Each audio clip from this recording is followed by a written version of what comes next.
session here of hello, there we are, we're recording of the Q&A. And if we have questions, like I said, go ahead, or comments, put them into the chat box. And Verla asked me, what were your thoughts when you heard your dad's statement about the loss of independence? That's a great question. If you, I don't know how many people pick up on it, but I know because I felt it, but I'm glad it showed up on the screen too. You can see me really swallow just a little bit, like, oh, you just said that, didn't you? It frankly terrified me when I heard you talk about that back after the Dodgers game, you know, about your loss of independence, that you didn't know if life would be worth living. And, you know, yeah, that's, I think since 2014, when we really became aware of, you know, the sharper decline or the more prominent parts of Parkinson's disease, we've worked harder, I feel like, to really pursue quality of life and adapt and adjust and improvise to keep redefining what that means. So it scared me. Do you have any further thoughts on that? And you're going to have to speak up, remember, about what that felt like, because that was about 2 years ago, and maybe what that feels like now. Well, it felt like I was looking for a way out of it. Insurance that I wasn't going downhill very fast. So they're asking for you to try to be louder if you can. You were searching for some assurance that you weren't going downhill too fast. And I guess you prove it to yourself by getting involved on a daily basis with activities. That's what I did. I joined the YMCA. I joined the Marcella boxing. I walk a lot. So it's an activity that proves you're okay. And the motivation for that activity matters too, right? Because if you're constantly having to define that or stoke that fire yourself, that can get tiring just finding the motivation, right? Yeah. What do you think about, I mean, what types of either group activities have you been involved with that have helped you stay motivated to keep going forward and keep exploring? I had a good class at the YMCA that was for mental disorders in general, and turned out to be Parkinson's in particular. And it was very helpful to have people who were focused on making my situation better. It was very helpful. So that's one of the main points we go through, is about the difficulty of isolation and the importance of team when it comes to approaching Parkinson's. And a lot of people, they may limit their team thought to, oh, well, I have my doctor, my movement disorder specialist, who's an important part of your team. However, he or she is not nearly the entire team. This is so important, I think, to really look from a community standpoint within both your friends and family, and also your peers, people who are going through similar things, so they can help guide you and help keep you motivated to find laughter, enjoyment, and opportunity that, you know, again, you wouldn't know unless you sought it out. So that's important, I think, you know, to keep that community aspect. Because when you've been isolated, it seems to me, is when you've struggled more. Is that fair? Yeah, for sure. Okay. There's a question here from Connie. Hi, Connie. Thank you. And I also see there's a Q&A. I'm going to check that real quick. Super. Connie asked, Bob, what year did you start these trips and this project? So we started in 2004, and the motivation at that time was Dad's diagnosis in 2001.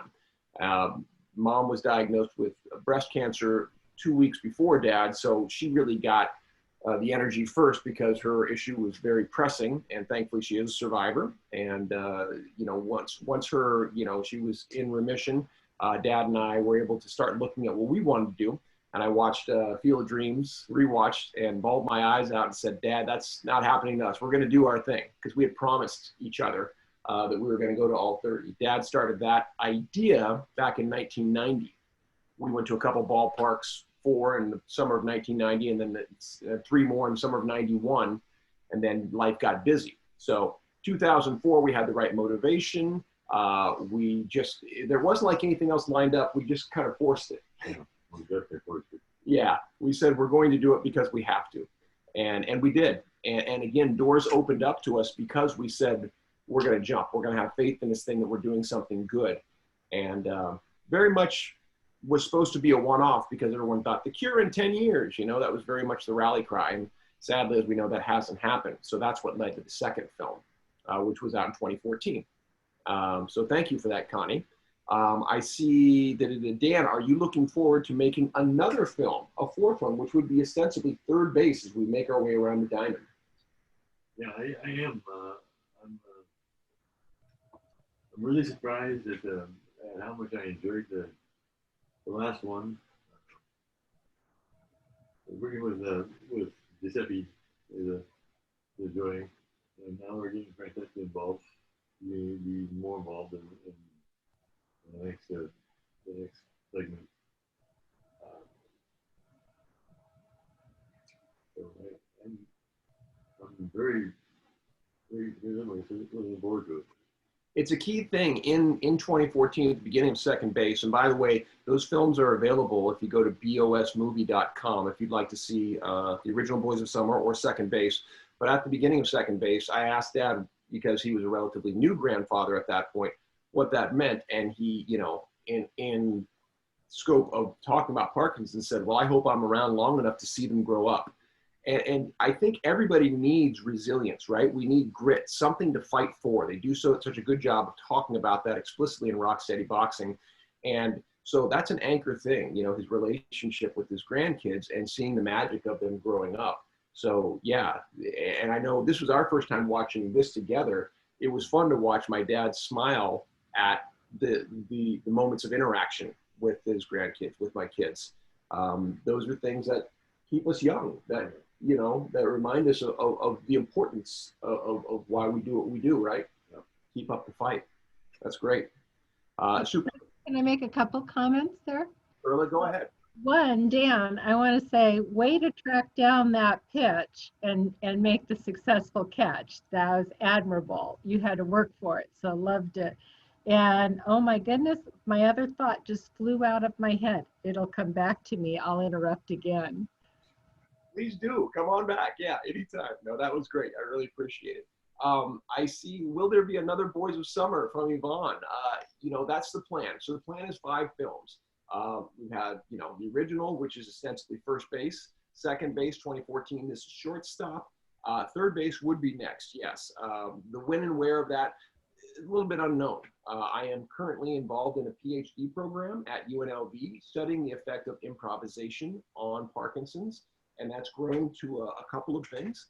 If you want more information, I'll put that in the chat box about that program. It's called Improv to Improve Parkinson's. We just finished 4 months of classes, and now I'm going to take some of that research back to campus in my classes to figure out how to turn that into clinical trials.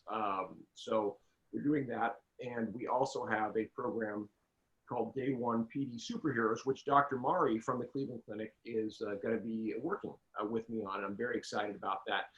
Again, if you want more information on that upcoming program, Day One PD Superheroes or Improv to Improve Parkinson's, go to i2ipd.com. That's i2ipd.com. Day One stuff isn't up there yet, but it will be very soon. So that's really that's coming. And yeah, the 5 films, you know, they'll unlock as time allows, you know, because this is very much a bootstrap effort, and we have got some interested parties right now, and I think part of that is getting it out. The reviews have been fantastic. And if you have a review, would like to send that to us, please don't hesitate. I'll put in also my email. You know, send that, because those are the type of things that, again, provide us the social proof and allow us to say, yeah, people care about this and they want more of it. So we thank you for that. I see also here, this is so beneficial, even for people with Huntington's. Yeah, great comment, Yvonne, because I took an improv class through the Cleveland Clinic and Ruth L. Maine back in 2018. It was Improv for Care with Second City. And it really opened my eyes to, again, the similarity and struggle between things like MS, Alzheimer's, Parkinson's, Huntington's. And we as care partners, we became friends in about 5 minutes as we started to share, oh, that's you too, and you have that, and we started hugging, and so that was the incredible bonding and the strength we drew from community and sharing stories. So it is so important when we see these similarities to figure out in improv terms, how can we yes and the struggles and the successes to lift everyone up. That's really the goal. That's what we're trying to do. I see from Maria, I enjoyed the movie. Your compassion is admirable. Thank you very much, Maria. That's important. I hope I'm saying that right, Maria. It might be Marla. But thank you very much. My dad has lit the path in many ways. So it's very important to me to continue to be the best thank you, yes, and son I can for him, and keep delivering on anything I can do to help out. Because like my sister said, from a care partner standpoint, I thought such a good comment. It's a horrible, powerless feeling to watch Parkinson's progress. And, we can either get into our own self-pity about it, or we can say, how can we help the fight back? What can we do to provide more tools, more resources, more community? I strongly believe we're better together. And that's the work that we do to try to make that happen. So again, thank you for those comments. Verla, did you get your it did come back to me. So I was thinking about the film, and the conversation that you, or I shouldn't say it was really a conversation. I felt like it was kind of a chat and a scolding almost from you to your dad when you were talking about the walker.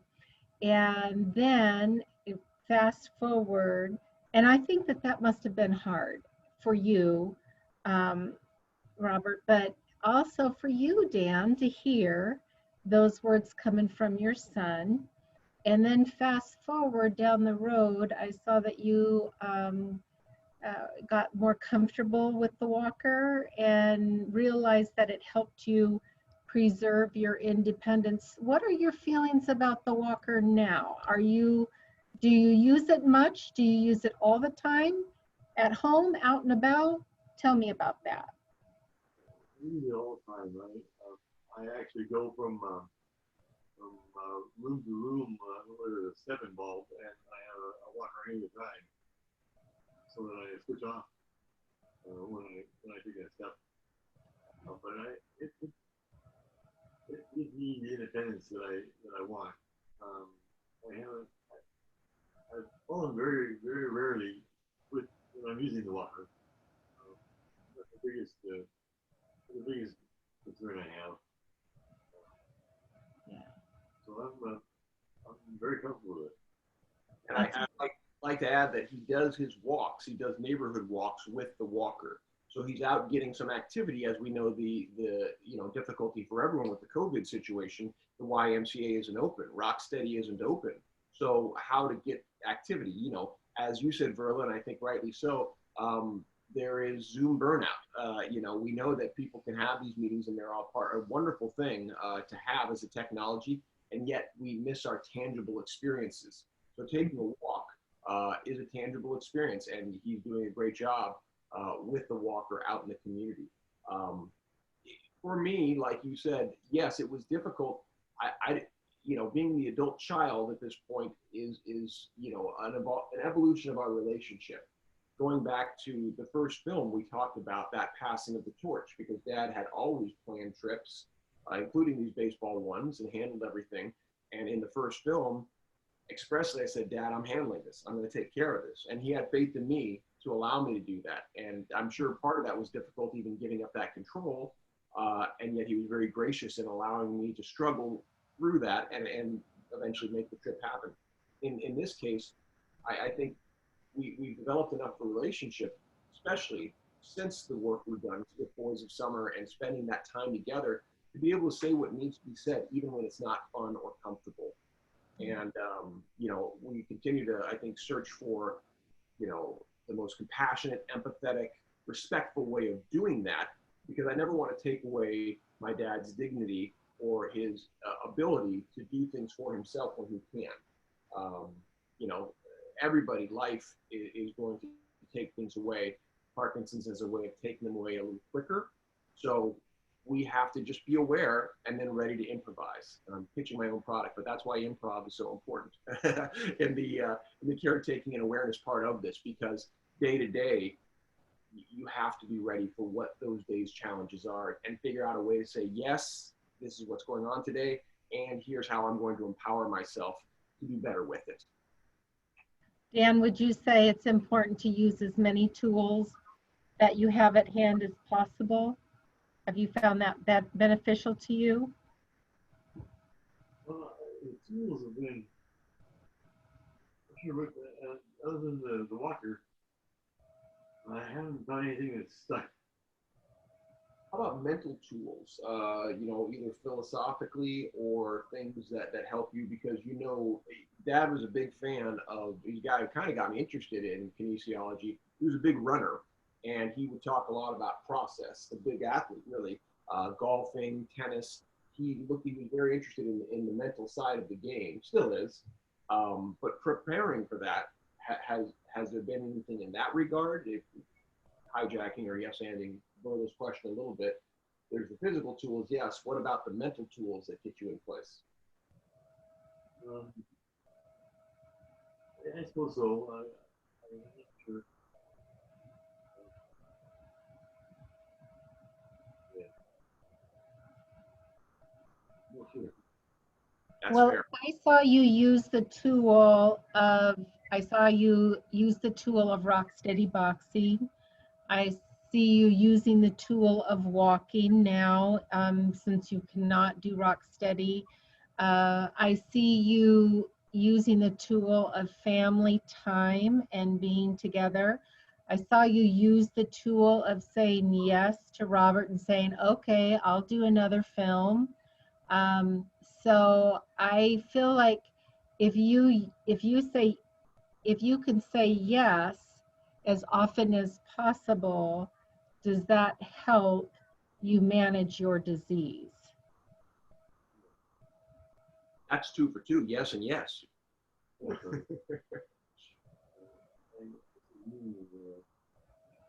Agreed.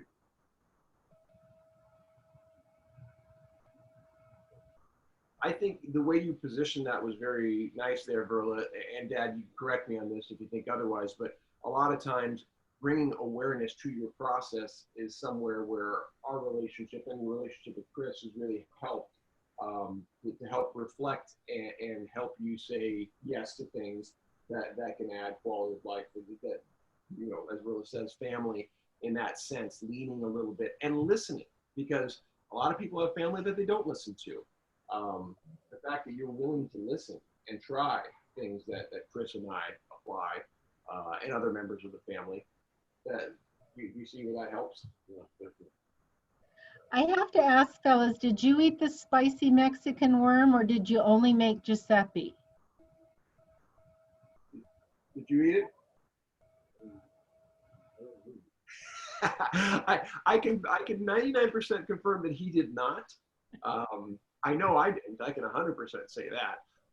The scouts, they get into some pretty excited thinking when they get together, and that overnight at the zoo was an awful lot of fun. San Diego Zoo was a neat trip, and yeah, that was pretty cool. It made sushi seem tame for Giuseppe, really. Unbelievable palate for a kid. I think at the time that was when he was about 8 years old, maybe 9, and he's just recently turned 11. And yeah, he likes the finer things in life. He's very experimental. We may have a young Guy Fieri or Gordon Ramsay on our hands. I'm not sure. Very nice. I see another message in the chat box there, Robert. Yes, I do. I see. I said I signed up for motivation class, and it helped us stay. It helped us a lot. Yeah, motivation Darby Schlosser, if you don't know her program, I strongly recommend that. Darby is a fellow board member of Parkinsons Place, Las Vegas, and very proud of the work we've done. She's doing a lot of research on specific elements. She trains people individually. Rocksteady takes a wonderful broad approach. Darby is a specialist with what she does, and really heightened, I think, some of the skills that people can do in terms of timing, in terms of mental cognition, and how your body connects to movement, and then how you can use those skills. So thank you very much for mentioning that program. Motivation is a great one, and one that we want to support very much. And again, it's Darby Schlosser, and she's here. Well, they are in Las Vegas. I'm currently in Walnut Creek, California, but yes, thank you for that. I appreciate it. If there are other questions, by all means, I see we still have a healthy crowd hanging out. We'd love seeing you here. We'd love to, again, bring you over, or if you just want to type it in, that's fine too. Or a comment, any kind of comment, something you saw that you liked, something you saw you weren't sure about. These are the times that we learn from you. The film is not a 100% static thing. We can and probably are making some adjustments to it still. So, we've only screened it in this format twice. It's one of these responses to COVID. Speaking to Verla before we started, that we sure like to get involved in the drive-in circuit. We're trying to approach some drive-in theaters and see if we can present that way. And also looking at minor league parks because they're not having a baseball season, unlike their major league counterparts, to see if maybe there might be some socially distanced, safe opportunities to have, again, community gatherings in these ballparks. That would be a wonderful way of continuing to share what we're doing. So that's the stuff we're doing, and we're going to continue to push it out here. I see from Michelle, she says, amazing film, very motivational and inspirational. Thank you for sharing your experience with us. Michelle, thank you for sharing your comment with us. It means those words that we've gotten them, now for 15 years in various settings. What does it mean to you when people tell you that, because we were searching for this in 2004, we were on the road, and it's one of my favorite interviews that I still have to, pull more archive from. Maybe it'll show up in the fourth film, but we were wondering what we were doing and what kind of effect it might have. We didn't at that time envision 3 films. We were focused on baseball and a cure within 10 years. But now when you hear people say motivational, inspirational, how does it make you feel about our journey and the effect it continues to have and the value for that? How does that affect you?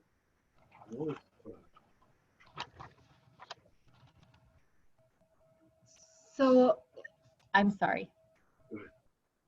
So I was going to ask, what was the feeling about the genetic testing? What was, it came back that neither you nor your sister had the markers. Was that a win? Was that what were your thoughts there with the whole 23andMe thing? Well, I was glad that was another thing Dad said yes to. I find 23andMe to be an amazing company, and they're very generous by letting us go in to share their story during Lunch and Learn, and to get the results as part of this film.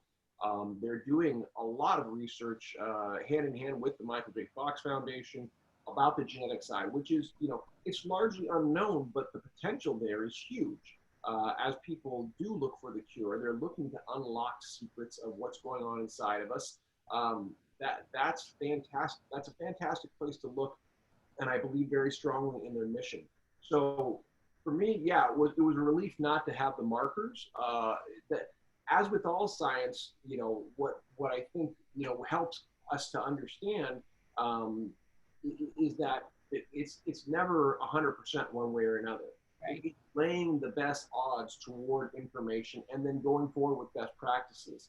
For me, too often people have the approach of give me the magic pill, the magic surgery, as opposed to how can I live my best? How can I empower myself to live my best life? And that, I think, is the approach of doing something like 23andMe, is to take the information and then say, okay, here's what I'm going to do with it. Here's some choices I might be able to make, you know, that might motivate me to eat a certain way, exercise a certain way, engage socially a certain way, understanding these risks are out there. So that's how I felt. Were you, your feeling about 23andMe, Dad? Was that, how important was that to you? What did you think of the process? Well, it was pretty high tech. I can't say that I really appreciated it. I get lost in some high tech. So, as I understand it, it's likely to be Parkinson's. That's correct. Yeah, those two genetic markers they know of right now. If you have them, it increases your odds. So it's knowledge. Dan, did you have the genetic markers, or was it bad luck, like you said? He did not. He did not have them, and yes, it appears to be as he suggested right now, bad luck. Something maybe we're not testing for, tripping the wrong way. Was it environmental? We've talked about that sort of thing. Dad was in the Army during Vietnam. He didn't serve over in Vietnam, but he was certainly exposed to a lot of environmental things at that time. And you know, it's one possibility we think of things that could be out there, or like we say, just something that happens in our body, something tripping the wrong way. And you know, the exciting opportunity, it seems, is our ability to perhaps trip those back. That does seem to be happening a lot in neuroscience. Is the work that's being done. So, you know, that's why we try to stay close and connected to what's going on up there. And the folks who saw it at 23andMe really enjoyed it. And we're Ann Wojcicki is supposed to be taking a look at it. We're keeping our fingers crossed because we'd love to partner with her to put the film out more and get more Parkinson's, people with Parkinson's involved, because the more data that 23andMe has, this is a part of the clinical trials. It helps them with more information. So you know, we're hopeful to do more of that. Two things I really appreciated that you included in the film that were helpful for me was hearing that the two biggest dangers for Parkinson's is aspiration pneumonia and falls. So I thought that that was really important part of this presentation. So in teaching kind of the challenges of Parkinson's. I also thought it was the diagram of why are falls a problem is because, of course, that they lead to avoidance behavior, which leads to isolation, which leads to, and I thought that that was a really important teaching tool, teaching moment in this film. So I just wanted to say I appreciate that, fellas. And then you've got a couple other really great comments in the chat room. Sure, we're going to grab those real quick. I just want to yes and a little of that. Dr. Anderson wanted UNLV. Happy to have him on my committee, and he was very generous with that interview. He's done a lot of work with Parkinson's, and that chart was, you know, something he was kind enough to let us use because it does quickly get you there. The other thing about aspirational, what's important there is something I think will definitely be in the fourth film. Is we are working a little bit with the Parkinson's Voice Project, Samantha Ellenberry down there, and trying to get even more awareness about speech therapy. And the Lee Silverman program, certainly, wonderful things they do. My dad has started doing those online with the Parkinson's Voice Project. They're free at through their Facebook page. And Dad, before I get to the comments, what's been your experience about doing those exercises with Samantha and the Parkinson's Voice Project? You said that John, Make sure you're speaking full. in terms of what to expect from the work, then you expect to stop the deterioration of your improvement. You may even get a little improvement. And I've noticed from people's reactions that I'm doing better already. So I'm very hopeful about it. there's a consciousness in the work, right? Like anything, it's a skill. When we assume our voices, which of course we do when we're not compromised by something like Parkinson's, we just say, of course I'm speaking at this level. You don't realize with Parkinson's what's being taken away from you and when it is, unless you're getting that reflection. And then you have to go and say, oh, I need to do the work. Just like exercise, I have to do the work to make my body, have those resources ready for me. So I appreciate so much that my dad's doing that. We're going to explore that more because that's such a big part. You say that's the aspiration, the number one mortality issue with Parkinson's. So that's a good one. Yeah, you were mentioning comments. I see right here from Susan. Would you be willing to make your original closing song, especially the lyrics, available to us? Snapshot of Our Dreams. Absolutely. I think it's on YouTube right now if you wanted to see that, and the lyrics may be in the YouTube sheet. That song actually, the melody of it plays throughout the movie. I don't know how prevalently that's heard, but the composer for the film is a good friend of mine. He's done all these films, Will Townsley, and he took that and strung that together to where he sings that song at the end. It's a song I wrote, based on actually a line from one of my dad's best friends. You get kind of a hook of an idea, and more of who I was, but less of who I am. More that idea, less of who I was and more of who I am. That's what it is. Get it right. About the passage of time and the our feeling about the snapshot of our dreams when we want things to be there for us and yet they're escaping us. The importance of capturing the memories and also recognizing that they are indeed memories. So there's a healthy place for nostalgia, and there is a real importance of being present-minded. So yeah, if you Google snapshot of, I think it's snapshot of my dreams, you should be able to find it. So thank you very much for that. The same friend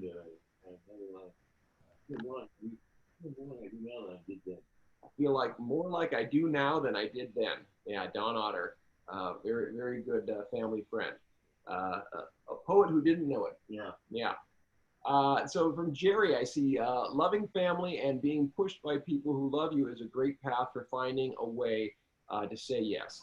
Rocksteady Boxing is a great way too. You're surrounded by people who encourage and understand and love you. It is true. And thank you very much for that comment, Jerry. It's important. Yeah, I'll say it until I can't say it no more, but the importance of community, and by the way, defining family doesn't have to be just blood. We can all be family to each other. We can all treat each other with that love, respect, empathy, and lift each other up. So thank you so much for that. I see. Can I say one more thing? I do think that you mentioned, of course, that your movement disorder specialist or your doctor is part of your team, but generally you will see your movement disorder specialist or doctor twice a year. That's right. Sometimes more if you have some situation coming up, but usually twice. And so that is just such a tiny fraction of the community that you're building around you. Important fraction, and it's important that you pick the right movement disorder specialist, but definitely only a small segment. Mm-hmm.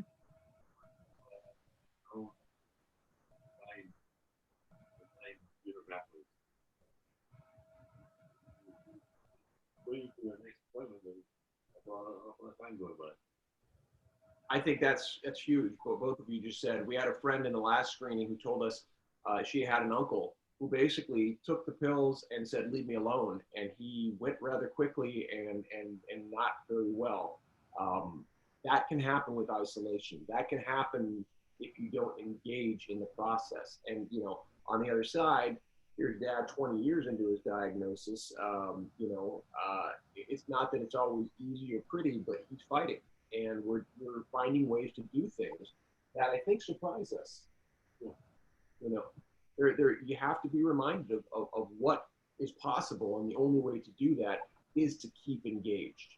And again, have people that will help keep you engaged. So yeah. And you know what you're doing? You're teaching others. You're leading. That's a big part. Mhm. That's a big part of my skill set, and something that's in my heart. Back to the days when I played sports and competitively, and it's a big part of the group I'm with, comedy sports now. It is that servant leadership. You lead philosophically by making others look good. By featuring someone else, that's a form of leadership. Martin Luther King Jr. talked about that. Gandhi talked about that. And it's the same in a philosophical approach about how to lead. Not about me, about how can others be lifted up. And that's the type of leadership to me that makes everyone better. No one relies on any one thing. It's teamwork. It's yes and thank you for saying that. That's the importance of these films. Hopefully they're enjoyable, engaging, and within that, there's some leadership that inspires, as we saw earlier, and motivates people to say, I'm going to try a little harder, and I'm going to find a way. I'm going to ask more questions. I'm going to join another group, whatever it is. I laughed out loud, Dan, when you snarkily said to your son while you were singing the Elvis Presley song, was that in C? See you later. I loved it. I laughed out loud. I loved it. I want to point out that I think you skipped a comment from Connie Hollenbeck that said, kudos to your whole family. I especially love the relationship Dan has with his grandchildren. Mhm. That's huge. Dad, talk to me because Dad wasn't. There are grandparents. I know more grandmothers often, but grandfathers too, who are in that position of, when are you going to give me grandkids? When are you going to give me grandkids? I never felt that from my dad. Not that he didn't want grandkids, but it wasn't something he ever pressed for. Um, Tell me about what grandkids have meant for you and what they continue to mean to you. Well, uh, and he wrote into those shoes very fast.